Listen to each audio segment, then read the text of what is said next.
काश मुझे यहाँ कोई खजाना मिल जाता। फाल्गुन नदी के बीचों बीच में इस समय हूँ और यहाँ पे कोई गड़ा हुआ खजाना मिल जाए, मुझे मिल जाए भाई, मिल जाए। कहाँ है खजाना, कहाँ है खजाना? मंगला गौरी मंदिर से सिर्फ 1 किलोमीटर की दूरी पर स्थित है ये विष्णुपद विष्णु भगवान जी का मंदिर। कहने को तो लोग कहते हैं भैया ब्लॉगर है, घूम रहा है, खूब पैसा छाप रहा है, लेकिन भाई आपको मैं पैसा दे दूं और बोल दूं कि ऐसे धूप में टहलो ना, तो आप घर बैठ जाओगे, बोल दोगे अपना पैसा अपने पास रखो। लोग पैसा कमाना चाहते हैं लेकिन बहुत इजी तरीके से। जैसे ही डैम पे चढ़ने के लिए आप डैम के नज़दीक आएंगे, आपको एक नाम दिखेगा, माँ सीता सेतु। भैया चारों तरफ ही नदी है, जहाँ तक आपकी निगाहें जा रही हैं नदी ही नदी है। आप जो मेरे पीछे मंदिर देख रहे हैं यही है विष्णु भगवान जी का विष्णुपद मंदिर।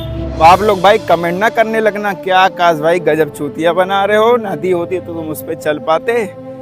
तो भाई इसीलिए वीडियो को पूरा देखो, स्किप मत करो। अगर स्किप करोगे तो ऐसी छोटी छोटी इंपॉर्टेंट बातें आप मिस कर दोगे।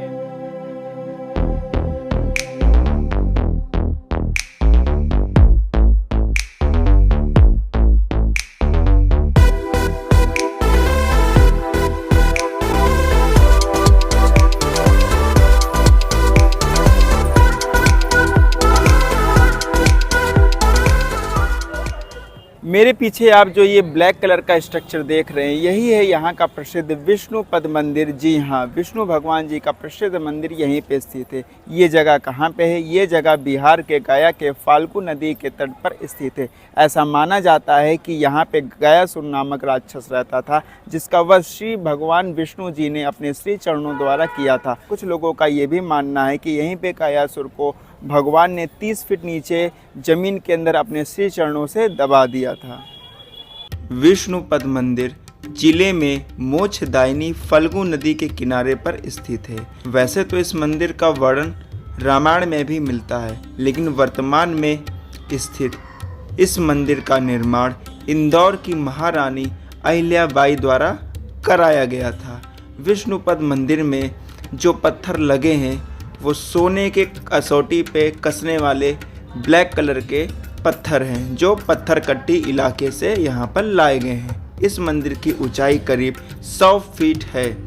सभा मंडप में 24 पिलर हैं। इस मंदिर की भव्यता और वैभव अद्भुत है। जैसा कि नाम से ही पता चलता है, विष्णुपद मंदिर 40 सेंटीमीटर लंबे पद चिन्ह के लिए प्रसिद्ध है, जिसमें शंखम, चक्रम और कदम सहित 9 प्रतीक हैं। कहा जाता है कि ये भगवान विष्णु के अस्त्रों का प्रतीक हैं।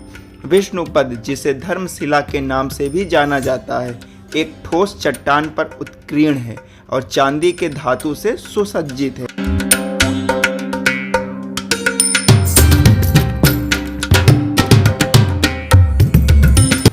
इस प्रांगण में कुछ दुकान स्थित हैं जहां से आप प्रसाद ले सकते हैं। मंदिर के प्रांगण में कोई भी इलेक्ट्रॉनिक चीज़ आप लेके नहीं जा सकते, इसलिए बगल में बने हुए लॉकर में मैं अपने मोबाइल फ़ोन को जमा करके अकेले ही अंदर जाऊंगा।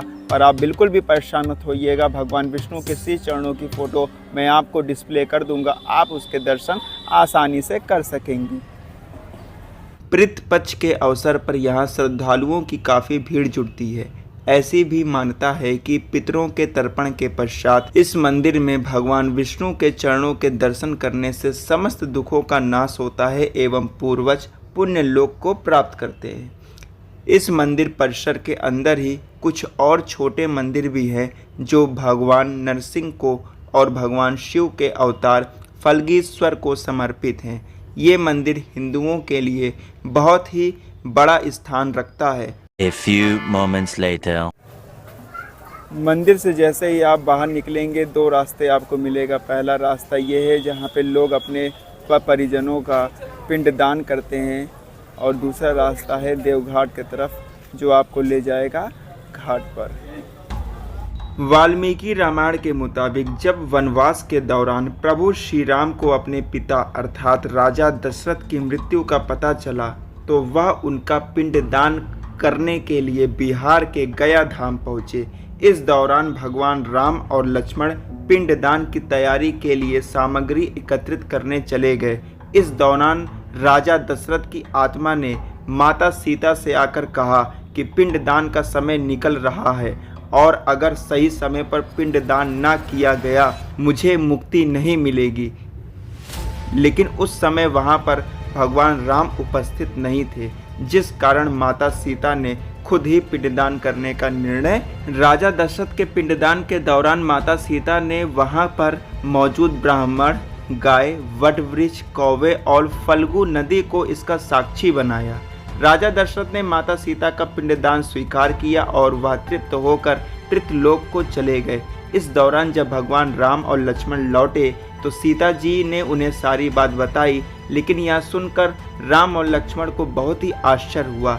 तब सीता जी ने उन सभी साक्षी को गवाही के लिए बुलाया, जिसमें से केवल वट वृक्ष ने सत्य कहा, लेकिन अन्य सभी साक्षी इस बात से मुकर गए और बोलने लगे कि इन्हें इस विषय में कोई जानकारी है ही नहीं। चारों गवाहों के झूठ बोलने से माता सीता बहुत क्रोधित हुई और उन्होंने सभी को श्राप दे दिया, जिसमें से फल्गु नदी को श्राप दिया कि एक समय बाद उसमें पानी नहीं रहेगा। इसी कारण से गया में मौजूद फल्गु नदी आज भी सूखी पड़ी है और गाय को यह श्राप मिला कि वो पूजनीय होने के बाद भी वह खाने के लिए दर दर भटकेगी, जिसे आज हम सच होते हुए देख रहे हैं। वहीं माता सीता ने ब्राह्मण को भी यह श्राप दिया कि उसे कितना भी मिले लेकिन वो फिर भी हमेशा दरिद्र रहेगा।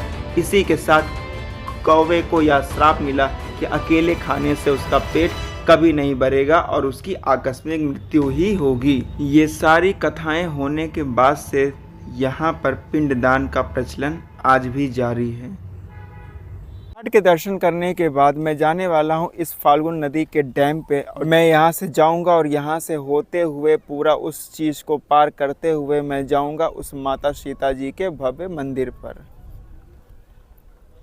सच में मुझे बहुत अजीब लग रहा है कि इतना बड़ा गया ये जगह, जहाँ पे पूरे हिंदुस्तान के सभी हिंदू भाई लोग अपने जीवन में कभी न कभी आते हैं या आने का मन बनाते हैं, और वहाँ पे आने के बाद वो क्या देखते हैं, सिर्फ बालू ही बालू, मोरंग ही मोरंग, नदी का नामो निशान नहीं। अब इसे माता सीता जी का श्राप कहेंगे कि कुछ और कहेंगे पता नहीं। इसीलिए बिहार सरकार ने यहाँ पे डैम बनाया और थोड़ा बहुत जो पानी बचा है उसको संचित करने का काम किया। एक चीज़ और दोस्तों मैं आपको बताना चाहूँगा कि अभी तक आपने सुना होगा बनारस, अयोध्या, मथुरा या जो भी इम्पोर्टेंट ऐसी हिंदुओं की प्लेस है, टेम्पल है, वहाँ के पंडे बहुत ही ज़्यादा पैसा लूटते हैं, या आप इसको लूटना शब्द मत कहिए कि उनकी विधि है पैसा कैसे भक्तों से निकलवाएं। लेकिन भाई यहाँ का जो प्रथा है, ओ माय गॉड, गया जी का प्रथा क्या बताए। अच्छा, और कहीं के पंडित जी तो 50-100 में मान जाते हैं, यहाँ तो 1100 दो, 2100 दो, 5000 दो, ये होगा वो होगा, ऐसा होगा वैसा होगा। मैं बुराई नहीं कर रहा हूँ, मैं सिर्फ वीडियो के माध्यम से आपको बता रहा हूँ कि अगर यहाँ पे आना है तो पैसे से एकदम रेडी होके आओ। अगर आप मंदिर आ रहे हो तो पैसा भाई लेके आओ। ये बात मेरी तो मेरा क्या भैया, कि जो भी मुझसे बोलता था ऐसा मैं कहता था, देखो मैं एक सोलो ब्लॉगर हूँ, आइए आपकी मैं दुकान वीडियो में दिखा दे रहा हूँ, जो भी भक्त आएंगे आपके यहाँ से प्रसाद लेंगे। और यहाँ पे हर पंडित जी की अपनी खुद की प्रसाद की दुकान है, और आइए आपका चेहरा दिखा देते हैं, आपसे ही सारा पूजा पाठ करवाएंगे। लेकिन वो इस पर राज़ी हुए नहीं, मुझे छोड़ दिए, जाओ भाई आगे जाओ दर्शन करो। भाई वहाँ से चलते चलते चलते चलते चलते चलते चलते चलते आखिर में पहुँच ही गया डैम के नज़दीक। ये देखिए गयाजी डैम, जिसको बोलते हैं फाल्गुन नदी का डैम।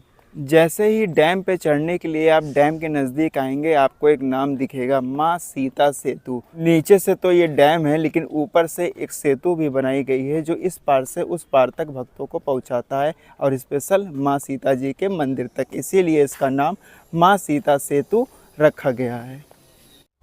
कितना विशाल आकृति का ये सेतु है। गाइस, मैं लाइफ में फ़र्स्ट टाइम किसी डैम पे आया हूँ, या कह लो कि डैम के ऊपर बने हुए पुल पे चढ़ रहा हूँ।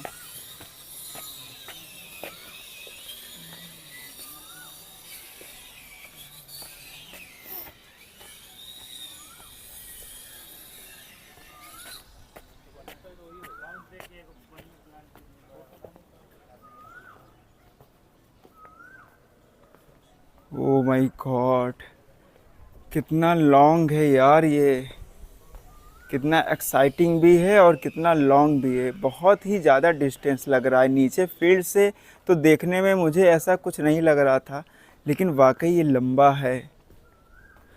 आई थिंक आधा किलोमीटर तो होगा ही। और ये देखिए, मैं इसी रिवर की बात कर रहा था।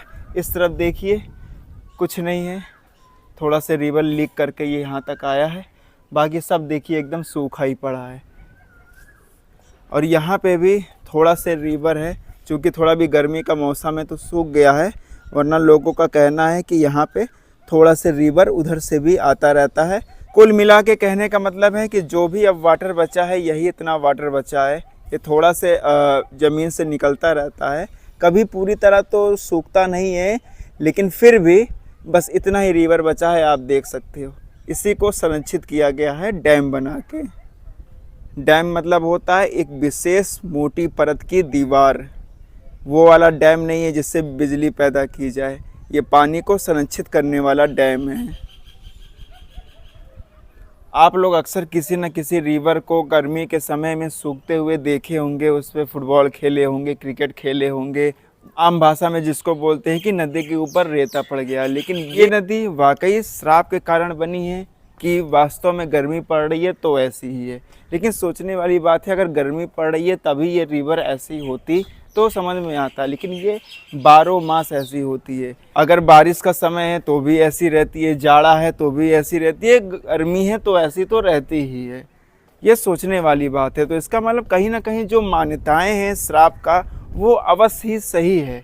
इसीलिए इस विलुप्त नदी को बिहार सरकार बचाने की कोशिश कर रहा है। देखिए कब तक सरकार बचा पाती है इस नदी को। पर सच है यार, मैं एक इन्वायरमेंट का स्टूडेंट हूँ, इसलिए मुझे बहुत कष्ट होता है। मैं समझता हूँ कि वाटर कितना इम्पोर्टेंट है हमारी लाइफ के लिए और ऊपर से नेचर के लिए भी, लेकिन क्या कर सकते हैं। अब इसको मान्यता बोलें कि कुछ और बोलें, आप कमेंट करके ज़रूर बताइएगा। और जैसे जैसे मैं ओवरब्रिज के छोर पे आ रहा हूँ, मंदिर भी मुझे सामने स्पष्ट रूप से दिखाई दे रही है। चूँकि अभी दूर है, लेकिन फिर भी स्पष्ट रूप से दिखाई पड़ रही है। सोलो ट्रैवलर की यही एक परेशानी है, इतना अच्छा व्यू है लेकिन कोई रील बनाने वाला नहीं है यार। क्या कर सकते हैं गाइस। सोलो ट्रैवलर खुद से तो घूम रहा है और आपको भी घुमाना चाह रहा है, लेकिन एक सबूत है बस यही वीडियो व्लॉग के माध्यम से मैं आप लोग को दिखाने के चक्कर में आराम से घूम तो ले रहा हूँ, लेकिन खुद का पर्सनल कोई फ़ोटो और वीडियो शूट नहीं हो पाता है। कोई नहीं यार, कोई बात नहीं। आप लोग देखो, बस मस्त रहो, मैं तो देख ही रहा हूँ, बस आप लोग भी देखो। वीडियो आ रही हो पसंद तो वीडियो को लाइक करिए, अपने दोस्तों यारों में शेयर कीजिए और हमारे यूट्यूब चैनल को सब्सक्राइब ज़रूर करिए। और हाँ, मौका मिले तो मेरे इंस्टाग्राम और फेसबुक पेज को भी ज़रूर से ज़रूर फॉलो करिएगा। चलो भाई, लगभग 75-80% मैं इस तरफ आ ही गया हूँ। आप देख रहे हो ना कितना दूर हो गया जहाँ से मैंने एंट्री लिया था। और लो भाई लो, फाइनली मैं उतर आया इस डैम से कह लो या ओवरब्रिज से कह लो। ये देखो यहाँ से उतर आया। अब मुझे ऐसे ऐसे ऐसे पूरा चलना है उस सीता माता के भवन के लिए। देख रहे हो भाई, सूरज भगवान भी इस समय पीछा नहीं छोड़ रहे हैं, बहुत तेज़ी से चमक रहे हैं। मुझे यहाँ से चलना है माँ सीता के भवन की तरफ। कहने को तो लोग कहते हैं भैया ब्लॉगर है, घूम रहा है, खूब पैसा छाप रहा है, लेकिन भाई आपको मैं पैसा दे दूं और बोल दूं कि ऐसे धूप में टहलो ना, तो आप घर बैठ जाओगे, बोल दोगे अपना पैसा अपने पास रखो। लोग पैसा कमाना चाहते हैं लेकिन बहुत इजी तरीके से। हाँ, मैं ये मानता हूँ कि एक ब्लॉगर घूमता तो भाई खूब है, लेकिन एक फ्री होके घूमने में और एक वीडियो बनाना, 10 लोग आ रहे हैं जा रहे हैं, कमेंट मारते हैं, लेकिन आपको अनसुना करना है, वीडियो बनाना है।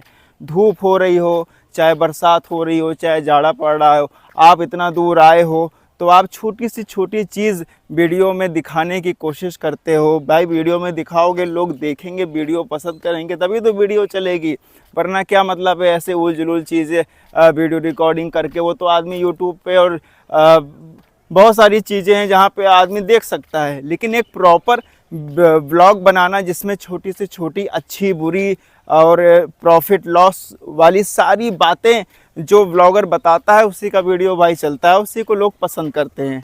और सनलाइट इतना तेज़ पड़ता है, फेस पूरा डार्क हो जाता है, प्यास लगी इतने देर से, लेकिन यहाँ देख रहे हो दूर दूर तक सब सन्नाटा है भाई, दूर दूर तक सन्नाटा है।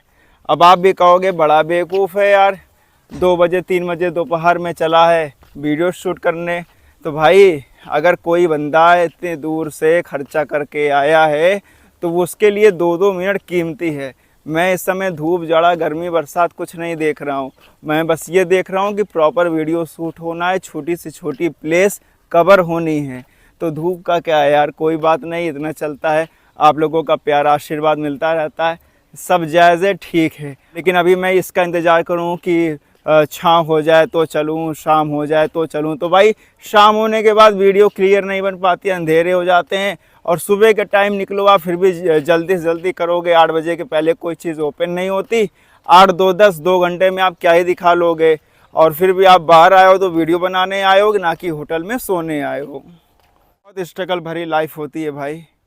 तो प्लीज़ जो कुछ लोग कहते हैं ना कि बड़ा रुपया छाप रहा है, वो कहाँ से रुपया आ रहा है ना, वो एक ब्लॉगर ही जानता है। तो भाई सारे ब्लॉगर का सम्मान करो, रिस्पेक्ट करो, जो जायज़ हो, जो ढंग से आपको अपना असकत लेज़ीपन छोड़ के आपको प्रॉपर हर चीज़ वीडियो में समझाते हो, बताते हो, उनका ज़रूर रिस्पेक्ट करो, उनके वीडियो को ज़रूर लाइक करो, कमेंट करो, शेयर करो, और उनका यूट्यूब चैनल भी सब्सक्राइब करो। दूसरों के चक्कर में मेरा चैनल मत भूल जाना भाई, मेरे चैनल को भी सब्सक्राइब कर दो, मेरे वीडियो को भी लाइक शेयर कर दो भाई। ऐसे मस्त मस्त वीडियो मैं बनाता रहूँगा, आप लोगों को दिखाता रहूँगा, एक से एक नई नई प्लेस में आपको दिखाता रहूँगा। तो गाइस आखिरकार मैं पहुँच ही गया। पीछे मेरे आप देख सकते हैं सीता कुंड द्वार, मतलब कि अशोक वाटिका, जिसको यहाँ पे प्रचलित नाम कहा जाता है, या ये कहा जाता है कि श्री रामचंद्र महाराज जी ने और सीता महारानी जी ने यहीं पे नहा धोकर अपने पिताजी महाराज दशरथ जी का पिंडदान किया था।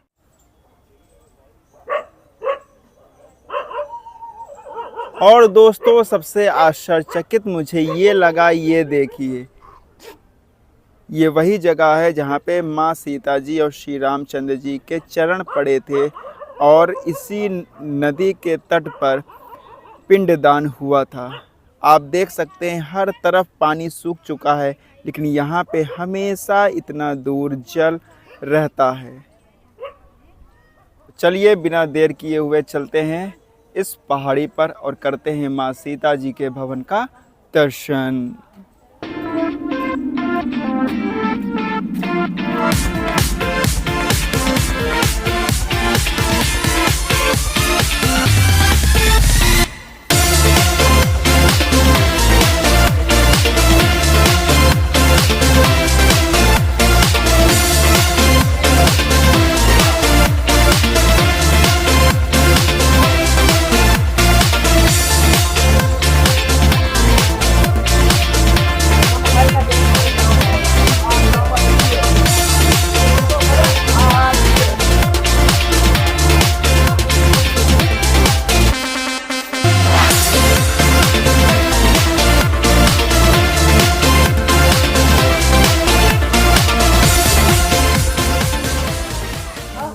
बाबा जी सीढ़ी ऊपर गई है?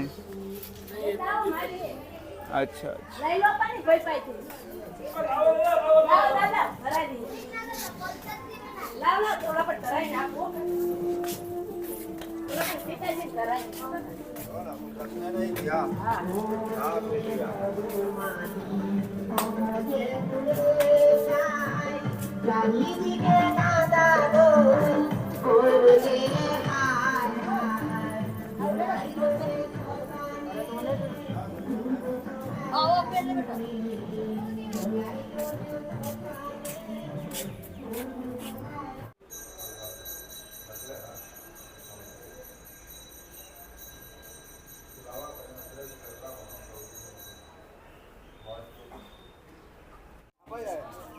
तो गाइस वो थी मंदिर जिसका मैंने आपको अभी दर्शन कराया। सीता माता जी की छोटी सी प्रतिमा बनी हुई है, और फिर जैसे ही आप नीचे आएंगे थोड़ा से बाज़ार जैसा लगा है कि भाई इतना दूर जो है फाल्गुन डैम से होते हुए लोग यहाँ पे आते हैं, तो थोड़ा से उनको रिलीफ तो मिलना चाहिए, इसलिए चुटफुट बाज़ार टाइप का लगा हुआ है।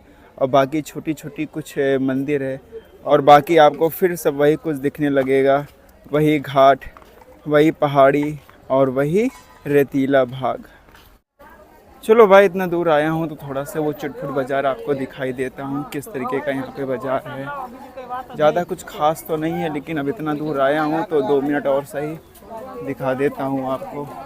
देखो यही सब है, आइसक्रीम, जूस, ठंडा पानी, कोल्ड ड्रिंक, यही सब यहाँ पे लगे हुए हैं। बाकी आपको यहाँ पे रिक्शे मिल जाएंगे जो आपको और दूर दूर तक आप अगर जाना चाहो तो यहाँ से बुक करके आप जा सकते हो।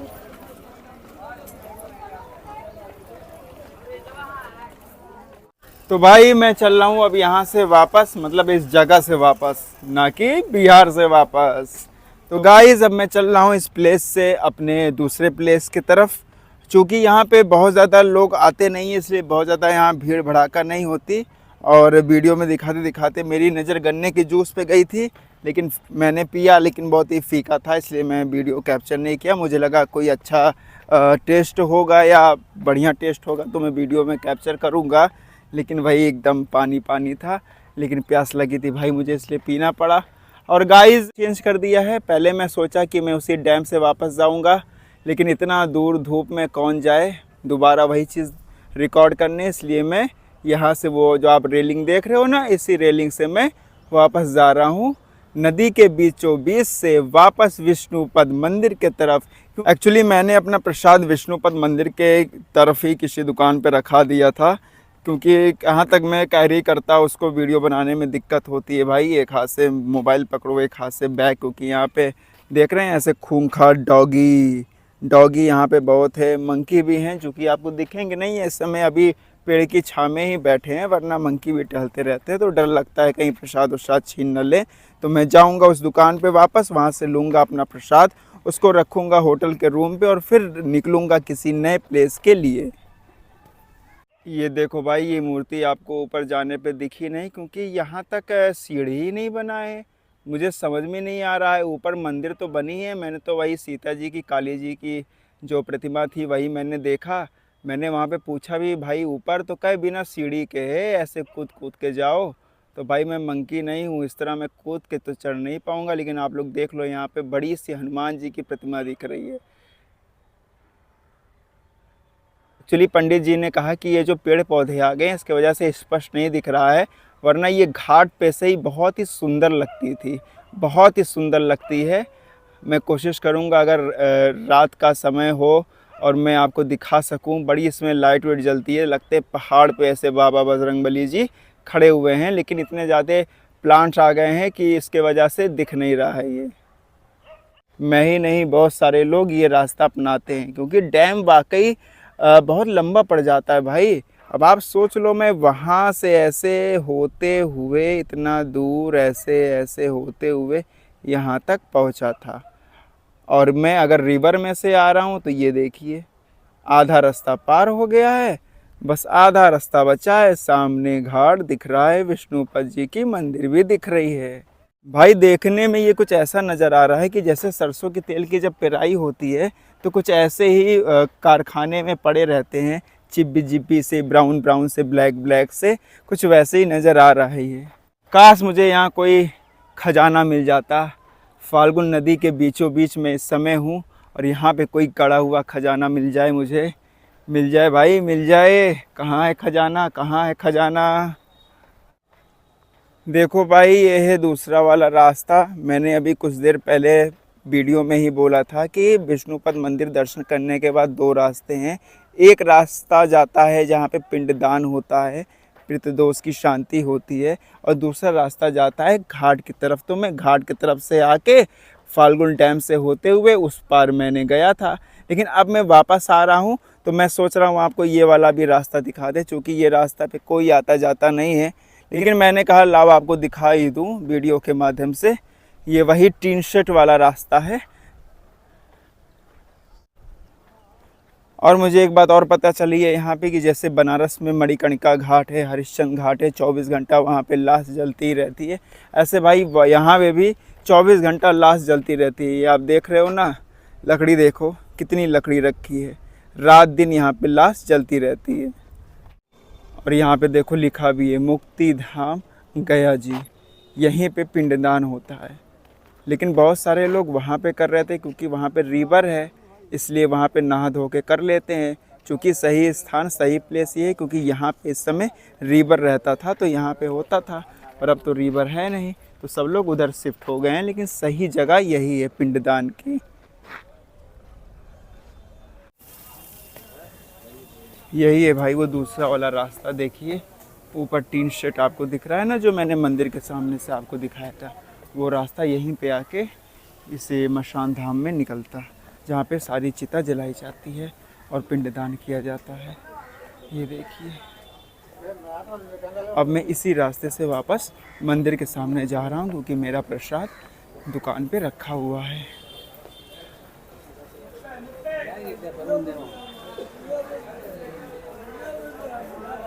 यहाँ पे भी बहुत सारी दुकानें हैं जहाँ से आप प्रसाद ले सकते हो। चूँकि मंदिर के गेट के जस्ट सामने ही है तो आप कहीं से भी प्रसाद ले सकते हो, कोई भी सामान ले सकते हो खाने पीने का। और यहाँ पे कोई ऐसी मान्यता नहीं है कि आप प्रसाद को घर नहीं ले जा सकते। आप जितना चाहो जैसा चाहो प्रसाद घर ले जा सकते हो।